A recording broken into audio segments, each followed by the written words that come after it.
Folks, this is not a joke, this is not a drill.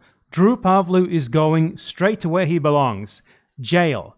I know this sounds like something that I would make up, but I swear to you I am not making this up. So Drew Pavlou is like an Australian serial pest who for years has been falsely accusing me of a fucking laundry list of crimes, and now the guy himself, after previously having been arrested at least twice that we know of, once for a terroristic bomb threat against the Chinese embassy, he's now actually going to jail. For real this time. So the story here is made all the more funny by the fact that Drew Pavlou recently went on the Willie Mack Show channel to lie about me, and while there he talked about how awesome and like really revered and like unbeatable his lawyer supposedly is. And I want to show you this first because it's going to put the rest of this into context that just makes it so amazing. Right? I was the luckiest guy in the world because he went after me not knowing that like my second dad is like one of the best lawyers in Australia, right? So his second dad is one of the best lawyers in Australia. And what happened in his trial where he was represented by this lawyer?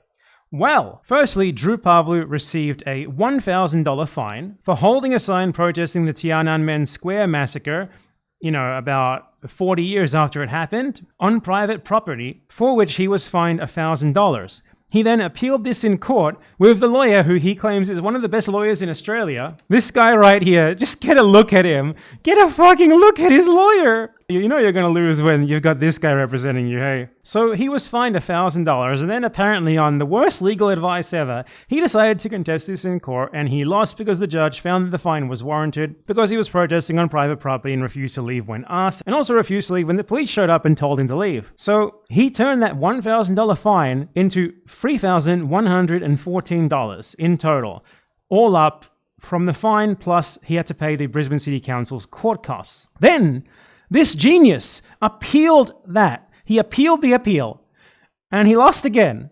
And this time they were not lenient with him in the slightest. He was left owing more than $10,000. This was more than a year ago, 14 months ago. And the judge's decision was to dismiss his appeal and call him a smart aleck who showed no remorse for his actions. Now, part of the reason for this, which Drew Pavlou isn't talking about, is at the time that he did this, he was actually running for the Australian Senate. And in Australia, when you're running for official political office, all of your advertisements have to go through the proper channels. You can't just hold a political protest willy-nilly. You have to make sure it's authorized. So Drew Pavlou, while running for the Australian Senate actively, broke Australian electoral law by doing something that the judges construed as advertising for his electoral campaign. That's a huge no-no. And in order to do political advertising in the Queen Street Mall, candidates or their supporters have to apply for it with the council. Drew didn't do that, and that's why he ended up being fined, and that's why he obviously was going to lose both appeals, yet he still decided to keep going. And he ended up owing them more than $10,000. Interest has since accumulated on this because Drew Pavlou decided not to pay it. And he's still deciding not to pay it.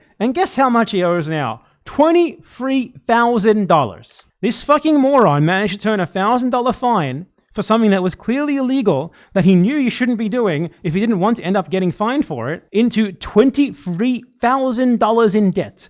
All because he had some sort of blind faith in his lawyer giving him some sort of get-out-of-jail-free card for committing obvious crimes. And he's trying to turn this into like a political thing. Like he's going to be a political prisoner for protesting the Chinese government.